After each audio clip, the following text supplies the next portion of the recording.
award-winning Tennessee Wildcast is on the air with the latest on hunting, fishing, boating, wildlife watching, and all things outdoors. Make welcome your host, drummer and outdoor expert novice, Jason Harmon. Hello, everybody, and welcome to this edition of Tennessee Wildcast. Thanks for tuning in. Thanks for watching and listening. We're going to have a fun show for you today. It's going to be action-packed. We got the folks that lead the Tennessee Wildlife Officer Training Academy here with us today, and we're in their classroom, so it's going to be a fun show, Don. Yeah, it's going to be a lot of fun. I'm excited to have them. We'll get to them in just a minute, but first I want to, as always, highlight a radio station. And new to the family, we've got WMCH 1260 AM, and that's up in the Churchill area, up in East Tennessee. So Rogersville, Bristol, covering that area up in there. So we are so glad to have them along, and you can catch them on the way to church on Friday or on Wednesday nights, 5:30 to 6 is when the show airs there. And then again at 7:30, the extras air every day at 7:30 a.m. So, awesome. So that we appreciate them so much. And, you can find that list of radio stations on our website. That's what you're looking at right now. That's right. 23 stations now across the state. I guess it's safe to say we're from Bristol to Memphis now. Heck yeah. Pretty much. Yeah. So that's awesome to be on that many stations all the way across the state, AM, FM stations. We appreciate them. That's right. We really appreciate them helping us get the word out. Yeah, get the word out. While we're doing public service announcements, don't forget the e-store to pick up swag, TWRA swag. There's some new hats coming down the line, and there's always new stuff. Always new stuff there. So check that out, and that's at shop.gooutdoorstennessee.com. And if you want to get your license, which we encourage you to do so and get outside, that's gooutdoorstennessee.com to buy your license. That's right. Sooner the better now. Hey, 365 days. That's right. Thing's good for, so. Good reminder. When it doesn't matter when you buy it now, it's going to last 365 days from the date of purchase. That's great. So, awesome. Well, let's get into it. Introduce Captain Andy Rush and Sergeant Dustin Deaton. Appreciate you guys being with us. Pleasure. Thank you. Thanks for having us. Appreciate you having us in your office here. Yeah, that's right. At the Training Academy. So this is the classroom that we're in for the Tennessee Wildlife Officer Training Academy. Andy is the statewide law enforcement training coordinator, and then Dustin is the statewide training sergeant. So we appreciate you guys. I guess first off, let's jump in and introduce yourselves to the folks. So, Andy, I'll let you start. Tell us who you are, a little bit about yourself, and kind of how you've got to where you are now with the agency. Yeah, sure. Folks would love to hear it. Again, my name's Andy Rush, and I've been with the agency since 2007, and I started out as a wildlife officer in Sumner County. My education was through the University of Tennessee in Knoxville. Had a 4-year degree in wildlife and fishery science and a minor in forestry. And I came on to TWRA in 2007. I was a Sumner County officer for 10 years. And in 2017, I was promoted to lieutenant for Region 2 at the Region 2 office. All right. And then I moved into this position as a training coordinator in 2019. So I've been at it a little over 3 years now, and we've put through 3 full classes here. Yeah. And we're in the preparations for our 4th right now. All right. Awesome. Well, a lot of our officers come from the University of Tennessee. It's a good school. They do, yeah. That seems like either Tennessee Knoxville, Tennessee Martin, and Tennessee Tech are the predominant ones, and we get a few here and there from out of state, but those are the 3. It seems to fluctuate through every year. So you came on to the agency about the time I started working with them. So I I believe so. Yeah. Yes, sir. That's cool. All right, Dustin, tell us about yourself. I'm Dustin Deaton. I started TWRA in 2012. I was stationed in Dixon County. Went to Tennessee Tech, got a degree in wildlife and fishery science. Everybody wants to be the game warden, right? Yeah. And my journey went through several different states. I did some time. I was in Texas, I was in Missouri, West Virginia, and then I got to come home back to Tennessee. Started in 2012 and started in Dixon, and I was in Dixon until June Yep. June, I got promoted to the sergeant over statewide training, really helping to run the day-to-day stuff here at the academy, as well as the law enforcement stuff we have going on right now. So like in-service things like that. And from there, it's just such a new experience. Going from the field to the training side, and it's just it's a blessing for me and my family, so I absolutely love it. Awesome. So June 2021, I guess, is what. Yes. So you one county. That's strange. A lot of officers will jump, and move around a little bit, and you got locked into one place and stayed at home. I was there for 9 years, and it's just like, well, it's a little bit of west, a little bit of middle, so it's pretty much where I needed to be. Yeah, that's cool. That's awesome. Well, I'm going to leave these as open-ended questions, let you guys kind of jump in. But, sure. First I just want to educate the folks listening and watching about what the Academy is and kind of just a brief overview of what the Tennessee Wildlife Officer Training Academy is all about. So in the past, officers for Tennessee Wildlife Resources Agency would have to go to the Tennessee Law Enforcement Training Academy, Toledo, which is in Donaldson. I believe I went for 10 weeks. It may be up to 12 now for people that are going through there. And that's all law enforcement throughout the state? Okay. Yes. And so that's a requirement to get your law enforcement commission. And in 2019, we started, we as in Tennessee Wildlife Resources Agency, started our own academy, which we're at now at Buffalo Ridge Wildlife Refuge. And it is, originally it was a 20-week academy, and now we've, last year we increased it to a 23-week academy, which it'll be for this 4th class.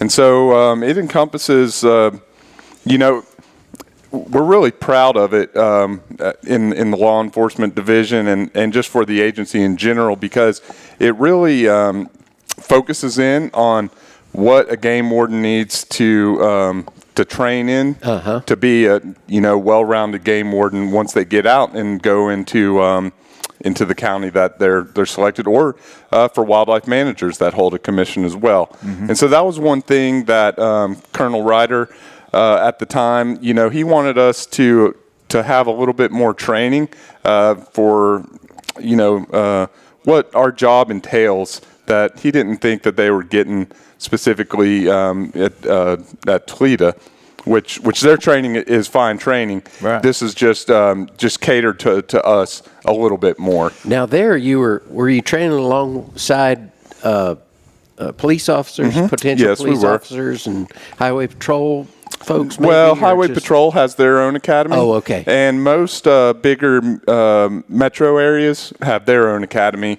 And then for everybody else in the state, they go to Toledo. I got you. So if you're, at a smaller like Hendersonville or Gallatin or, Murfreesboro or any of the counties, they most likely are going to go to Toledo. I got you. And it was a lot bigger class there. I think, I don't know about you, but mine started out about 120 people. I had about 115, and it Right.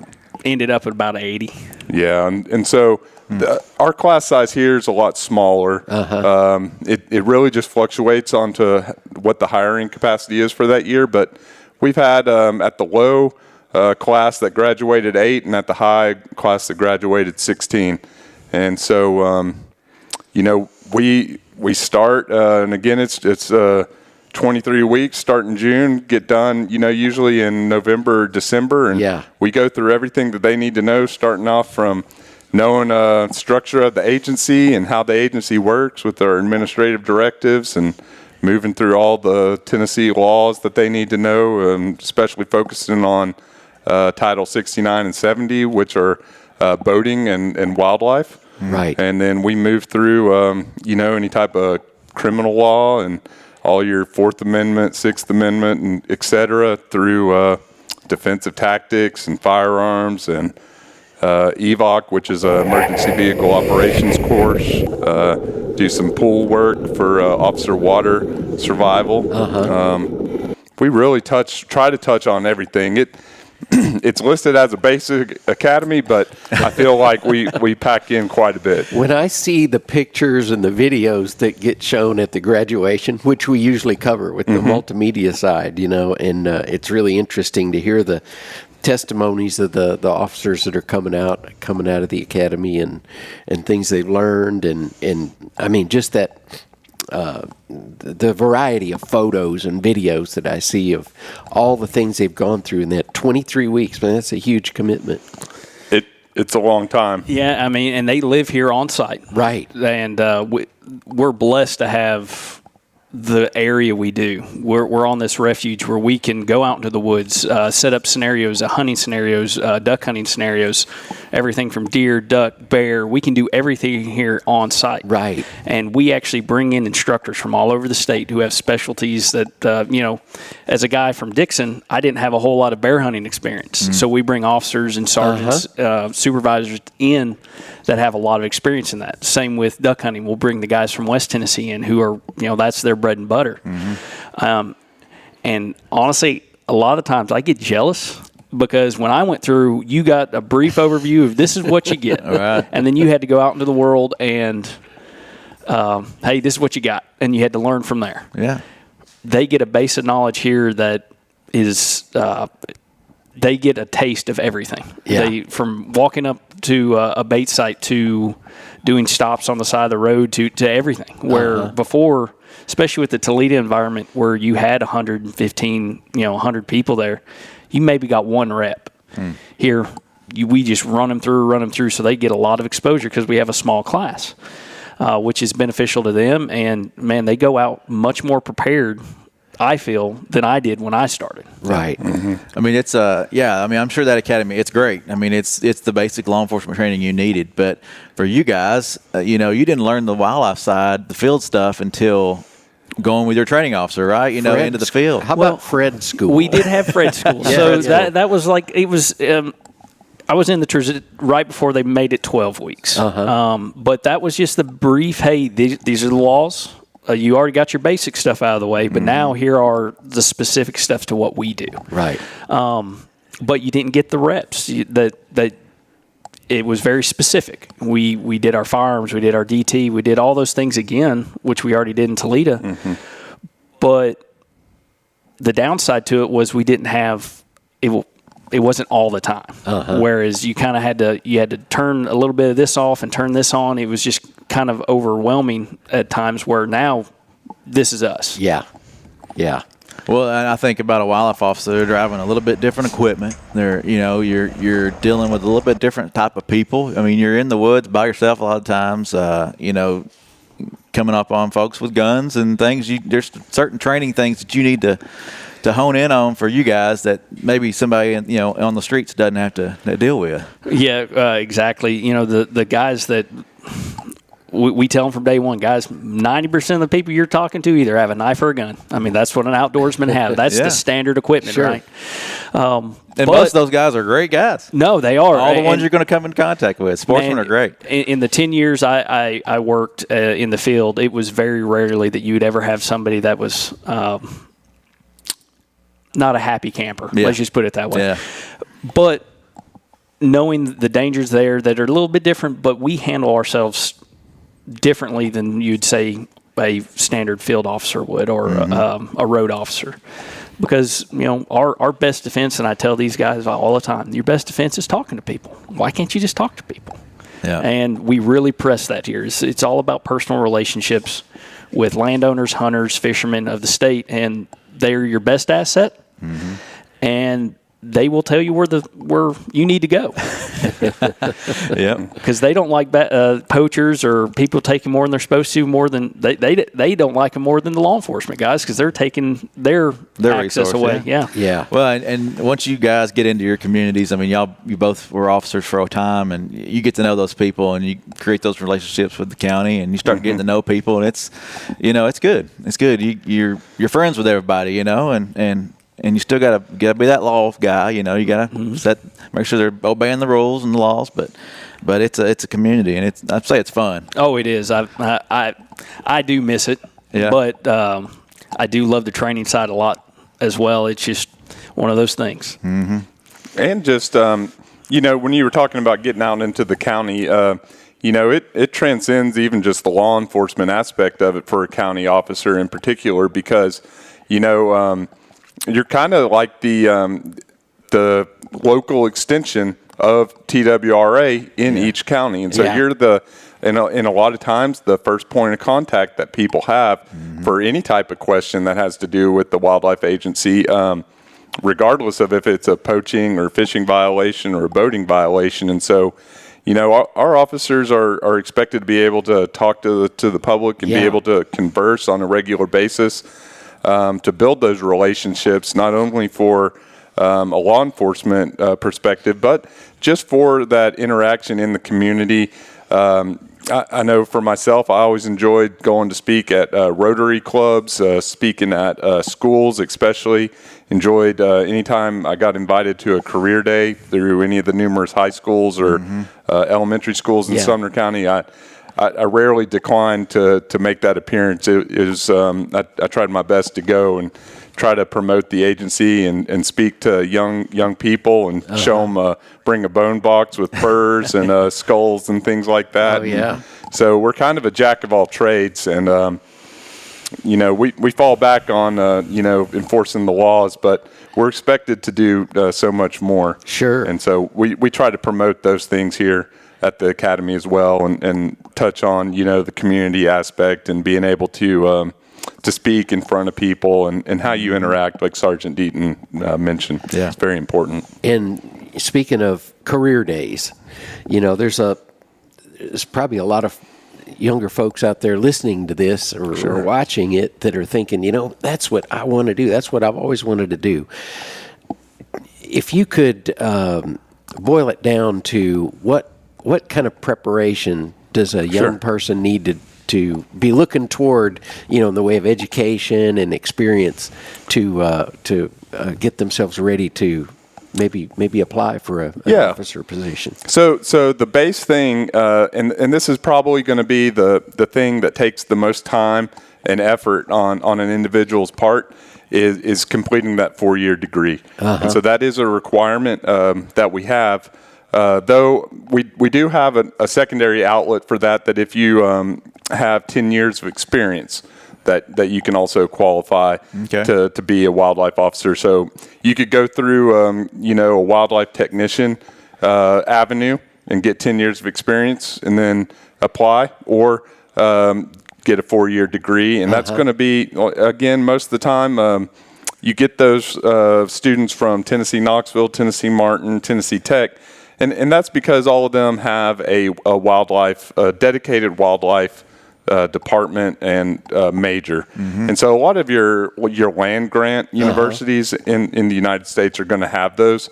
And so if you get somebody from out of state, they're probably going to come from a land grant university as well. And so again, mine is in wildlife and fisheries science. And if you don't have that, you're going to have kind of almost a minor, so to speak, of wildlife and fishery science. If you come from, I know one officer, he went to MTSU, and they don't have those specific programs, and so he had to pull some other classes in together from different departments to make sure that they met the right qualifications. Yeah. Okay, cool. And then I'd recommend any of them that are seriously interested in it, when you're at one of those universities, to join the Wildlife Society, right, and to try to stay active as best that you can within the Wildlife Society and within your major, because there's a lot of opportunities that open up. And I know for myself, I did an internship my junior year and an internship my senior year. I worked for the University of Tennessee for a PhD candidate at the time, tracking elk.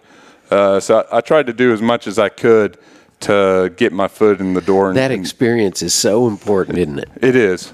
It really is. I mean, that's basically why I went around the country to gain that experience. I graduated. I didn't make it in the first selection, first time I applied. And then that's why I ended up going to Texas at a ranch for a while. Then I went to Mingo National Wildlife Refuge, worked as a tech there, then got hired on with West Virginia DNR, building that experience, and then basically you're building this experience where they can't tell you no. Right. You have the degree, you have the experience. Here I am. Yeah, yeah, that's good to know. So some folks that are in Tennessee that would love to work for TWRA, but just don't happen to have that experience or can't get into that class, try other states, get your experience around, and maybe you can come home. Well, and that's one of those things that they tell you in school is, wildlife jobs are hard to come by unless you're willing to move.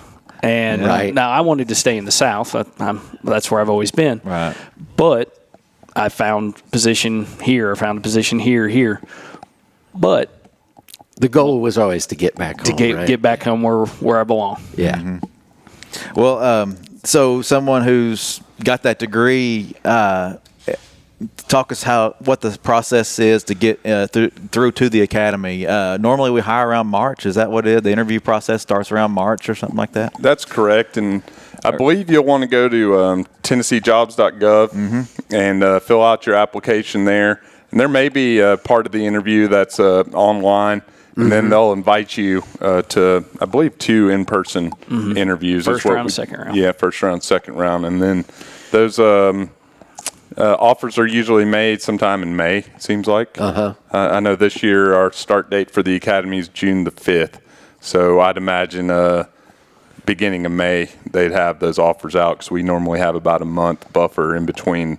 So we got to process people and get people prepared to come in. And so I think that's about what we're looking at on the timeline this year. Cool. So March to May. That's good. Yeah. So folks that are thinking about it and kids that are maybe in their sophomore, junior year in college, be thinking ahead, around March, when you get to that senior year. And we were talking before the show, even start preparing yourself because the academy is tough.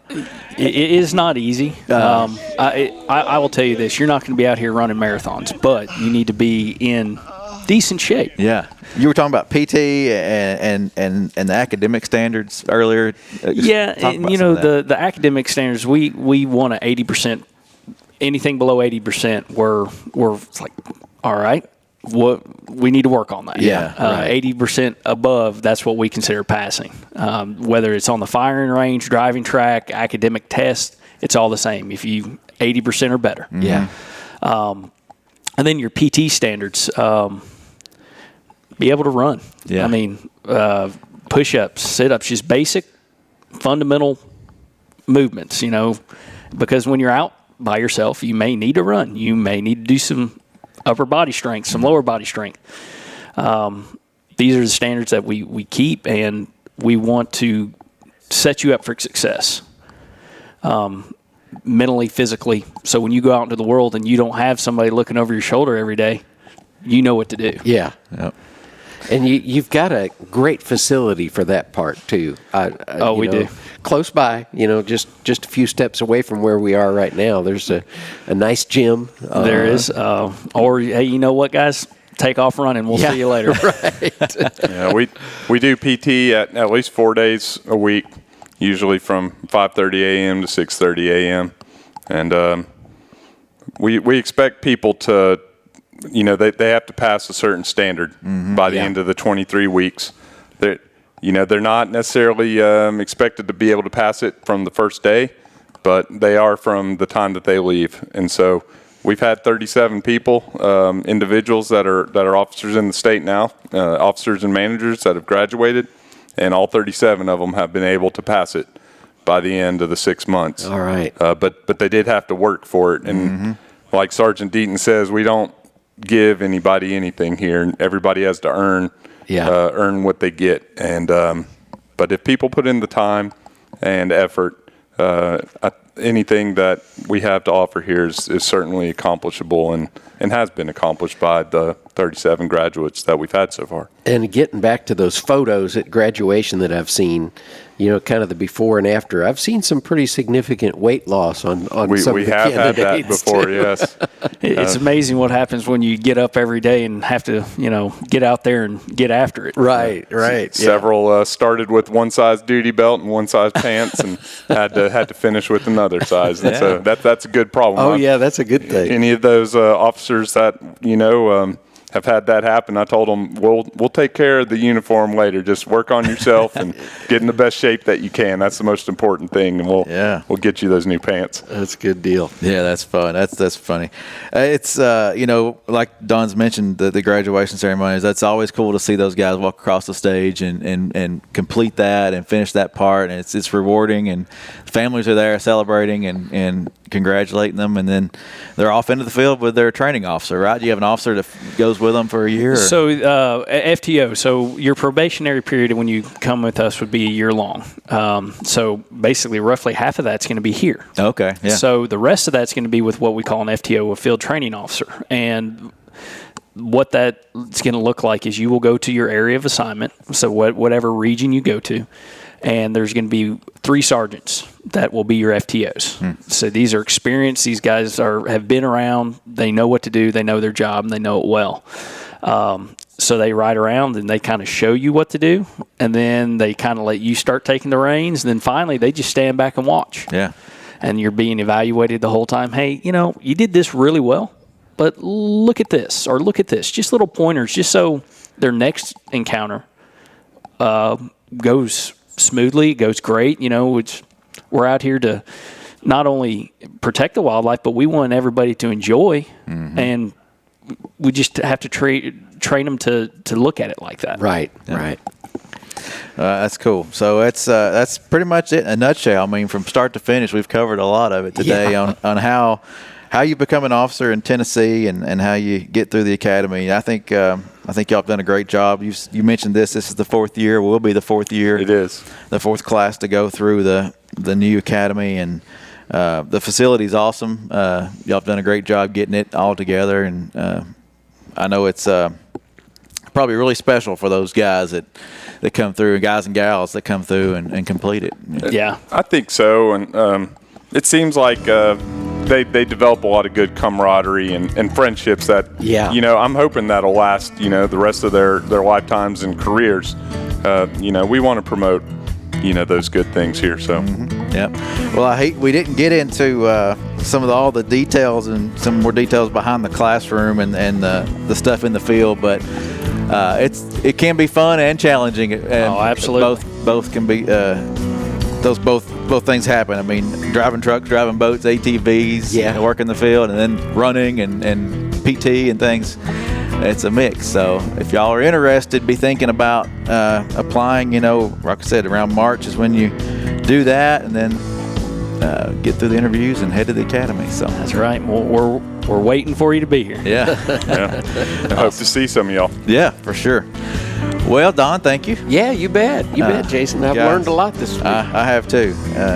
Andy and Dustin, thank you guys. And this is Tennessee Wildcast. Keep coming back, keep watching and listening, and we'll see you next time. Thanks for tuning in. Stay connected with TWRA by visiting our website at tnwildlife.org and follow us on Facebook, Twitter, and Instagram. Hey, it's all about Tennessee wildlife. It's what we do. Tennessee Wildcast will be on the air again next week. We'll see you then.